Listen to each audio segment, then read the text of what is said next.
اعوذ باللہ من الشیطان الرجیم بسم اللہ الرحمن الرحیم والذین یرمون ازواجهم ولم یکن لهم شہداء الا انفسهم فشہادۃ احدهم اربع شہادات باللہ انہ لمن الصادقین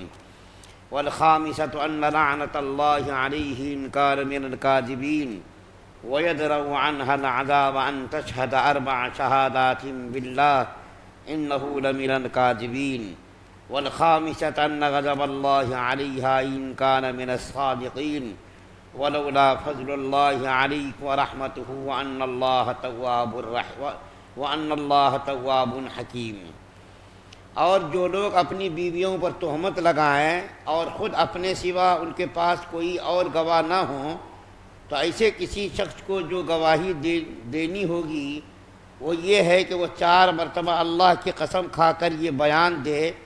کہ وہ بیوی پر لگائے ہوئے الزام میں یقیناً سچا ہے، اور 5ویں مرتبہ یہ کہے کہ اگر میں اپنے الزام میں جھوٹا ہوں تو مجھ پر اللہ تعالیٰ کی لعنت ہو، اور عورت سے زنا کی سزا دور کرنے کا راستہ یہ ہے کہ وہ 4 مرتبہ اللہ کی قسم کھا کر یہ گواہی دے کہ اس کا شوہر اس الزام میں جھوٹا ہے، اور 5ویں مرتبہ یہ کہے کہ اگر وہ سچا ہو تو مجھ پر اللہ کا غضب نازل ہو۔ اور اگر تم پر اللہ کا فضل نہ ہوتا اور یہ بات نہ ہوتی کہ اللہ تعالیٰ کثرت سے توبہ قبول کرنے والا حکمت والا ہے، تو خود سوچ لو کہ تمہارا کیا بنتا۔ سورہ نور کی آیت نمبر 6 سے لے کر کے 10 تک آپ کے سامنے تلاوت کی گئی ہے۔ ان آیات کے اندر ایک بالکل نیا مسئلہ اللہ تعالیٰ نے اور نیا حکم و بیان فرمایا ہے، اور یہ سورہ نور کا 4تھا حکم ہے۔ اس سے پہلے 3 احکامات اللہ تعالیٰ نے بیان فرمائے تھے۔ وہ یہ کہ پہلا حکم یہ بیان کیا تھا کہ اگر کوئی غیر شادی شدہ مرد و عورت زناکاری کا ارتکاب کرے تو اس کو 100 کوڑے مارے جائیں، اور اگر شادی شدہ ہو کر کے زناکاری کا ارتکاب کرے تو حدیث کی روشنی میں اس کے اوپر رجم یعنی پتھر مار مار کر کے اس کو ہلاک کیا جائے گا۔ اور دوسرا مسئلہ یہ بیان کیا گیا تھا، دوسرا حکم یہ بیان کیا گیا تھا کہ زانیہ عورت نہیں شادی کرے گی مگر یہ کہ زانی مرد سے یا مشرک مرد سے، اور زانی مرد نہیں نکاح کرے گا مگر یہ کہ وہ زانیہ ہو یا مشرکہ عورت ہو، اور یہ مسلمانوں پر مومنین پر حرام کیا گیا ہے۔ اور تیسرا حکم یہ بیان کیا گیا تھا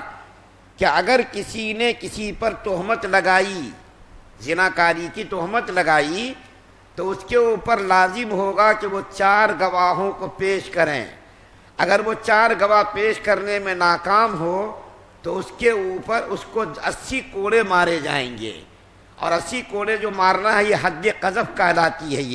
یہ حد کہلاتی ہے، اور ہمیشہ کے لیے اس آدمی کو مردود الشہادت قرار دیا جائے گا، یعنی اس کی شہادت کبھی قبول نہیں کی جائے گی۔ یہاں جو آیت پڑھی گئی ہے آپ کے سامنے، ان آیات کے اندر اللہ تعالیٰ نے میاں بیوی کے درمیان چونکہ خصوصی تعلقات ہوتے ہیں،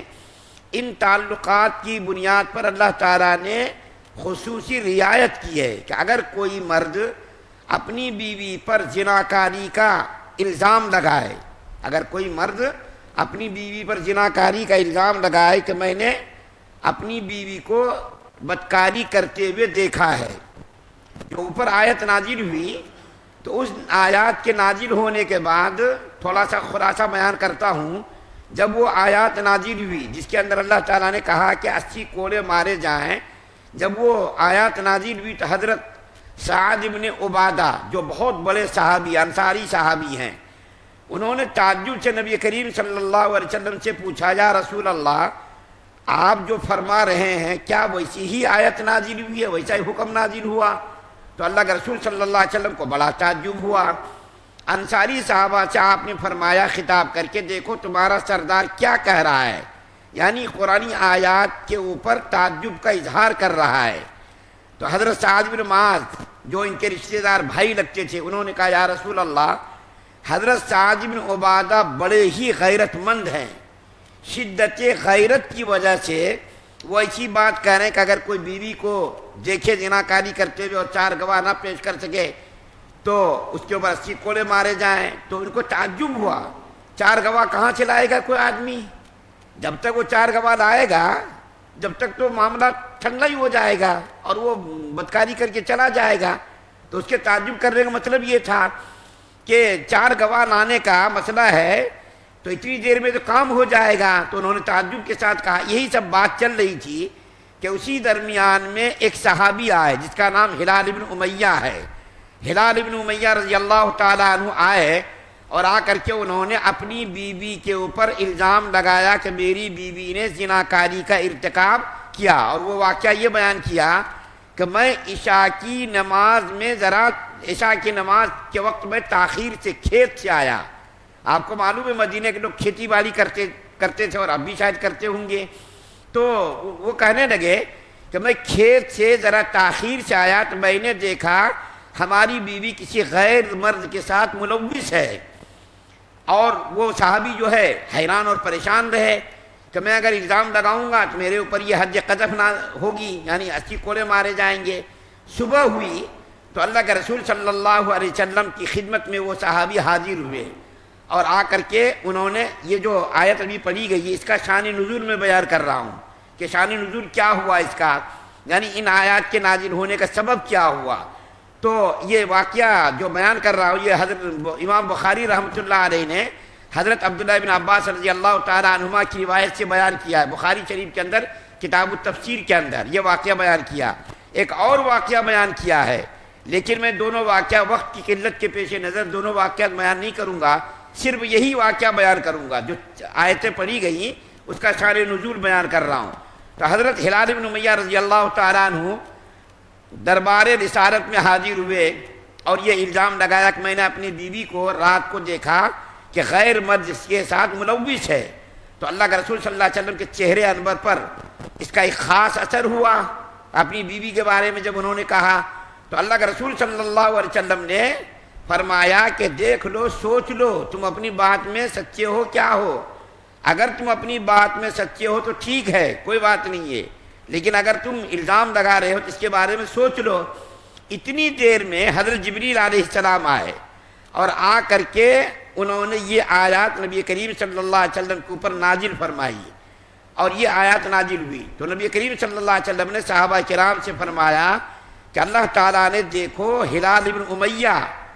کہ اگر وہ الزام لگا رہے تھے، اگر وہ الزام میں جھوٹے ہوتے تو ان کو 80 کوڑے مارے جاتے، لیکن اللہ تعالیٰ نے حضرت ہلال بن امیہ کے لیے راستہ نکال دیا اور اللہ تعالیٰ نے اس کو سزا سے بچا لیا. اور یہ طریقہ بتایا کہ اگر کوئی اپنی بیوی پر زناکاری کا الزام لگائے، تہمت لگائے تو اس کو کیا کرنا چاہیے، اس کے اوپر کیا لعان ہے. لعان کے معنی کیا ہے؟ ایک دوسرے پر لعنت کرنا. چنانچہ نبی کریم صلی اللہ علیہ وسلم نے بیوی کو بلایا، ان کی بیوی کو بلایا اور بلا کر کے ان سے کہا کہ اگر تم نے یہ غلطی کی ہے تو دنیا کی سزا بہت ہی کم ہے، دنیا کی سزا تم بھگت لو اور آخرت کی سزا سے بچ جاؤ. یہ کہہ کر کے اللہ کے رسول صلی اللہ علیہ وسلم نے ان سے پوچھا کہ بتاؤ یہ جو الزام تمہارے اوپر لگا ہے یہ الزام سچا ہے یا جھوٹا ہے؟ تو عورت نے کہا کہ نہیں، میرا شوہر جھوٹ بول رہا ہے، میرے اوپر یہ الزام لگا رہا ہے. عورت نے انکار کر دیا. تو اللہ کے رسول صلی اللہ علیہ وسلم کے پاس ایک ہی راستہ تھا کہ لعان کیا جائے. لعان کا مطلب کیا ہے؟ ایک دوسرے پر لعنت کرنا. چنانچہ اللہ کے رسول صلی اللہ علیہ وسلم نے فرمایا کہ 4 بار ان الفاظ سے جو قرآن میں مذکور ہے کہے کہ شہادت دے کہ میں سچا ہوں اپنی بات میں. پہلے شوہر یہ کہے 4 مرتبہ جو قرآن میں مذکور ہے، شہادت دے ان الفاظ میں کہ میں اپنی بات میں سچا ہوں، اور 5ویں مرتبہ یہ کہے کہ اگر میں جھوٹا ہوں تو اللہ تعالیٰ کی لعنت میرے اوپر ہو. اگر میں جھوٹا ہوں تو اللہ تعالیٰ کی لعنت میرے اوپر ہو. تو اللہ کے رسول صلی اللہ علیہ وسلم نے ان سے فرمایا کہ یہ کہو تم. چنانچہ حضرت ہلال بن امیہ رضی اللہ تعالیٰ عنہ نے 4 مرتبہ یہ الفاظ کہے کہ میں اپنی بات میں سچا ہوں، جو میں نے اپنی بیوی پر الزام لگایا ہے بالکل الزام میں سچا ہوں. اور 5ویں مرتبہ یہ کہا اللہ کے رسول صلی اللہ علیہ وسلم نے فرمایا دیکھو سوچ کر کے کہو، کیونکہ یہ کہنے کے بعد تم کو بیوی رکھنے کا اختیار نہیں ہوگا، تمہارے اور بیوی کے درمیان جدائی کر دی جائے گی۔ سوچ کر کے کہو کہ اگر تم نے الزام لگایا ہے کہ اقرار کر لو، دنیا کی سزا تم پا لو، آخرت کی سزا سے بچ جاؤ۔ لیکن حضرت ہلال ابن امیہ نے کہا نہیں، میں بالکل اپنی بات میں سچا ہوں، اگر میں اپنی بات میں جھوٹا ہوں تو اللہ تعالیٰ کی لعنت میرے اوپر ہو۔ یہ بات ہو گئی۔ اس کے بعد بیوی سے کہا کہ تم یہ قسم کھاؤ، 4 مرتبہ یہ کہو جو قرآن میں مذکور ہوا، 4 مرتبہ یہ کہو کہ میں اپنی بات میں سچی ہوں، اپنی بات میں سچی ہوں۔ 4 مرتبہ انہوں نے قسم کھائی، اور 5ویں مرتبہ اللہ کے رسول صلی اللہ علیہ وسلم نے فرمایا کہ تم یہ کہو کہ اگر میں اپنی بات میں جھوٹی ہوں تو اللہ کا غضب ان کے اوپر، یعنی شوہر کی طرف منسوب کر کے اللہ کا غضب ان کے اوپر نازل ہو۔ جب 5ویں مرتبہ وہ کہنے لگی تو اللہ کے رسول صلی اللہ علیہ وسلم نے فرمایا ٹھہرو ٹھہرو، 5ویں مرتبہ بھی ٹھہرو، ابھی مت کہو، سوچ لو اچھی طریقے سے کہ دیکھ لو، اس کے بعد تمہارے اور ان کے درمیان تعلقات ختم کر دیے جائیں گے، اس لیے سوچ سمجھ کر کے کہو کہ اگر تم اپنی بات میں جھوٹی ہو تو دنیا کی سزا تم کو ملے گی، یعنی تم کو سنسار کیا جائے گا، لیکن آخرت کی سزا سے تم بچ جاؤ گی۔ تم بتاؤ تم اپنی بات میں سچی ہو جھوٹی ہو؟ تو انہوں نے کہا، ذرا تھوڑی دیر تک سوچتی رہی، اور سوچنے کے بعد کہنے لگی کہ میں اپنی قوم کو رسوا نہیں کروں گی، اور یہ کہہ کر کے کہہ دیا کہ میرا شوہر جھوٹا ہے،